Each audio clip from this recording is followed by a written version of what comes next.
ओम श्री हनुमते नमः। नमस्कार। 17वें एपिसोड में आप सभी लोगों का स्वागत है। आज हम जिन चौपाइयों का पाठ करेंगे वे हैं आपन तेज सम्हारो आपे, तीनों लोक हाँकते कांपे, भूत पिशाच निकट नहीं आवे, महावीर जब नाम सुनावे। इन दोनों पदों का साधारण अर्थ हुआ, हनुमान जी आप ही अपने तेज को संभाल सकते हैं, दूसरा कोई सामर्थ्यवान नहीं है। आपकी एक हुंकार से तीनों लोक कांप उठता है, फिर भूत पिशाच निकट नहीं आवे, महावीर जब नाम सुनावे। हनुमान जी आपका नाम सुनने से, सुनाने से भूत पिशाच निकट नहीं आते हैं। अब यहाँ तेज शब्द का प्रयोग हुआ है। तेज का अर्थ होता है ओज या चमक। हम तेज से आशय जिन गुणों से लगाते हैं वे हैं शक्ति, पराक्रम, प्रभाव, पौरुष और बल। याद रखिए, तेज एक पवित्र भाव का शब्द ब्रह्म है और यह देवताओं या बहुत ही उच्च कोटि के साधकों के लिए प्रयोग में लाया जाता है और सनातनी परंपरा में हम अपनी उपासना पद्धति में उसी तेज का एक अति सूक्ष्म अंश हम मांगते हैं ताकि हमारा भी जीवन तेजोमय ओजस्वी हो सके। और उदाहरण स्वरूप आप यजुर्वेद का ये पद देखिए, तेजो असि तेजोमयी देहि, वीर्यमसि वीर्यमयी देहि, बलमसि बलमयी देहि, ओजोस्योजो मयी देहि, सहोऽसि सहोमयी देहि। इसका तात्पर्य यह हुआ कि हे हमारे आदर्श देव, आप तेज स्वरूप हैं और मुझ में तेज स्थापित कीजिए। और आप वीर्य रूप हैं, मुझे वीर्यवान कीजिए। आप बल स्वरूप हैं, मुझे बलवान बनाइए। आप मन्यु रूप हैं, मन्यु का मतलब होता है अन्याय को न सहने वाला क्रोध। तो आप मन्यु रूप हैं, मुझ में मन्यु को धारण कीजिए। आप सह स्वरूप हैं, सहस का मतलब होता है कि विरोधियों को दबा देने की शक्ति और बल। तो आप सह स्वरूप हैं, मुझे सहस्वान कीजिए। तो कुल मिलाकर तेजो असि तेजोमयी देहि, हे प्रभु तेज हमारे अंदर स्थापित कीजिए। तो कहने की आवश्यकता नहीं कि हम तेजोमयी जिंदगी, तेजोमयी जीवन चाहते हैं। एक ऐसा जीवन चाहते हैं जो ओजस्वी हो। याद रखें, हम उस परमेश्वर के अंश हैं, तो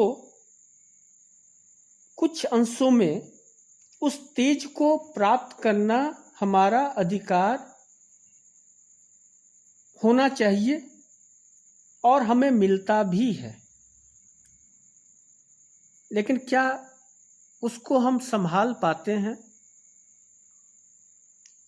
हमारे अंदर का अहंकार, अभिमान उस तेज को निस्तेज कर देता है। तो हम उस सूक्ष्म अंश को नहीं संभाल पाते हैं, तो उस असीम के परम तेज को क्या हम संभाल पाएंगे? क्या हम समझ पाएंगे? एक प्रयास अर्जुन महाराज ने किया था। कृष्ण प्रभु से उन्होंने कृपा पूर्वक यह मांगा था कि आप मुझे विश्व रूप का दर्शन कराइए, और कृष्ण भगवान की कृपा से उन्हें यह योग भी मिला। पर क्या हुआ? संभालना तो दूर, देख पाने में भी असमर्थ हो गए और थर-थर कांपते हुए वासुदेव से वही पुराने स्वरूप में लौट आने की गुहार करने लगे। तो उस असीम, उस परम तेज को संभालना असंभव है। श्री हनुमान चालीसा का यह पक्ष निर्गुण ब्रह्म की ओर संकेत भी देता है, जो सामान्य भक्तों के लिए कठिन है।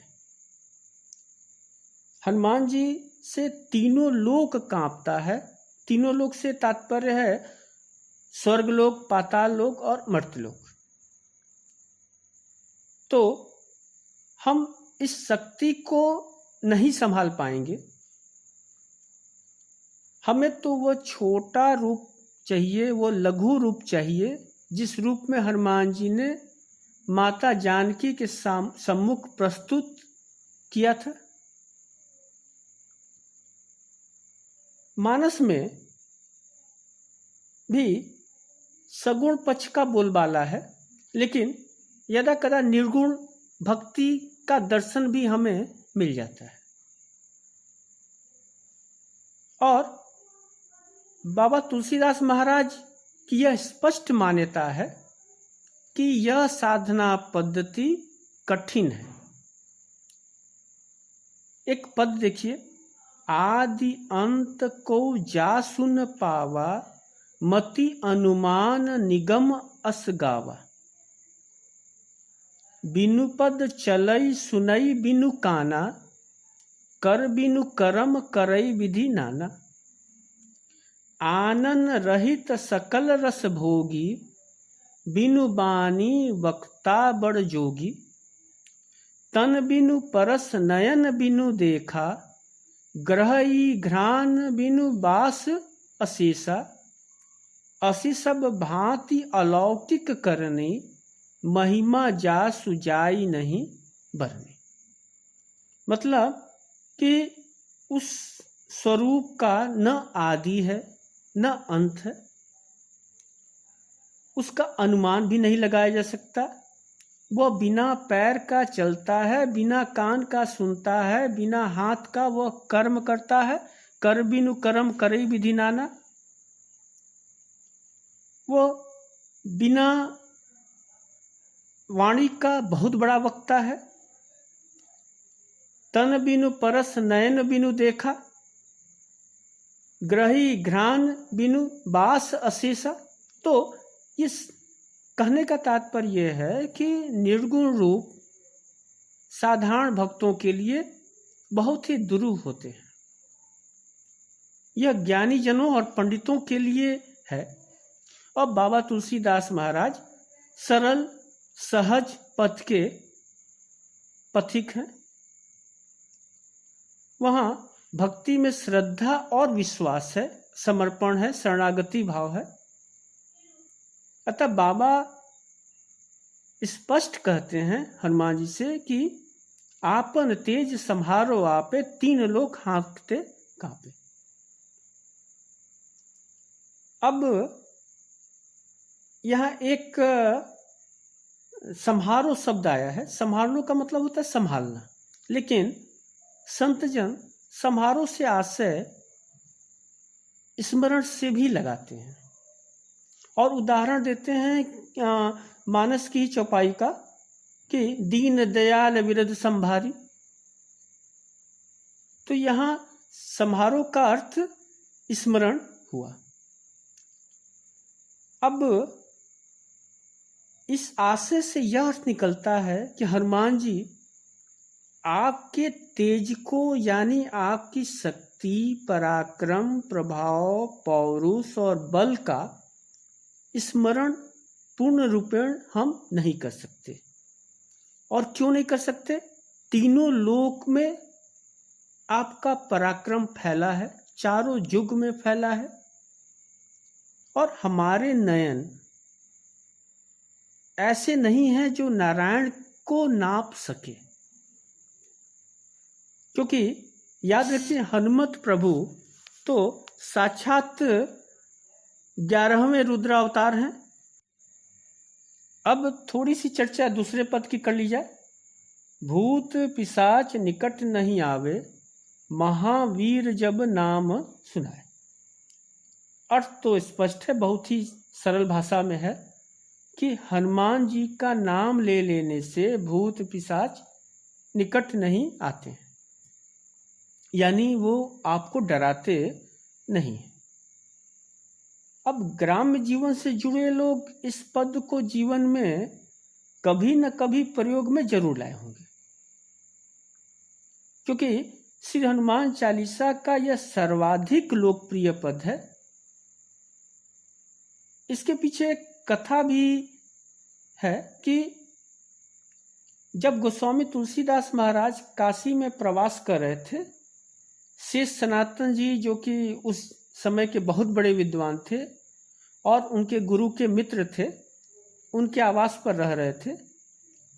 तो गोस्वामी महाराज की जो कोठरी थी, छत पर एक कोठरी थी और सामने एक पीपल का पेड़ था। जब वे रात में कोठरी में जाते तो चंद्रमा की रोशनी से पीपल के पेड़ की परछाई बीच में आ जाती थी, और रात में हल्की हवा चलती और पेड़ की परछाई हिलती तो बाबा को डर लगता। वे परेशान थे। एक रात वे दिया लेकर अपने कमरे में जा रहे थे और उस दिन देव संयोग से हवा बहुत तेज चल रही थी। छत पर पेड़ की परछाई बहुत डरावनी लग रही थी, और जैसे ही अपनी कोठरी में ऊपर गए, उन्हें लगा कि साक्षात भूत कोठरी में बैठा हुआ है, और उनके मुंह से जो शब्द निकले, जो पद निकला, वह यही था, भूत पिशाच निकट नहीं आवे, महावीर जब नाम सुना। ये एक आर्त प्रार्थना थी, एक भक्त की प्रार्थना थी कि रक्षा करो, रक्षा करो। और ऐसी किंवदंती है कि बहुत तेज हवा चल रही थी और गोस्वामी महाराज ने देखा कि उनका दीपक बुझ नहीं रहा है, तो अवश्य कोई कृपा या चमत्कार उनके साथ हुई और फिर वह भूत भी गायब हो गया। एक बात ध्यान रखें, क्योंकि कतिपय लोग ये कहते मिल जाएंगे कि हम भूत पिशाच पर को नहीं मानते, और शहरी जीवन में शायद न मानने का कई आधार भी हो कि हम लोग के जीवन में, याद रखें, न देवता आते हैं, न असुर, न राक्षस, न भूत पिशाच, क्योंकि हमारा अस्तित्व बहुत ही छोटा है और हमारा अनुभवन की जो क्षमता है वो बहुत थोड़ी सी है। अतः बाबा तुलसीदास महाराज ने श्री हनुमान चालीसा में अपने उद्गार जो प्रभु को समर्पित किया है, जो हनुमत प्रभु को समर्पित किया है,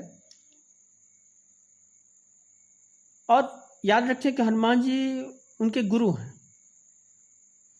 वो एक विश्वास के धरातल पर है। और जब तक हम उस विश्वास को नहीं समझेंगे, जब तक हम आस्थावान नहीं होंगे, इस पद का अर्थ हम पढ़ने में नाकाम रहेंगे। तो आइए अपने अंदर हनुमत भक्ति जगाएं, उनकी कृपा मिले और हमारे जीवन से भी भूत पिशाच न आए, नकारात्मक शक्तियां हमारे जीवन में न प्रवेश करें। तो आज बस इतना ही। नमस्कार।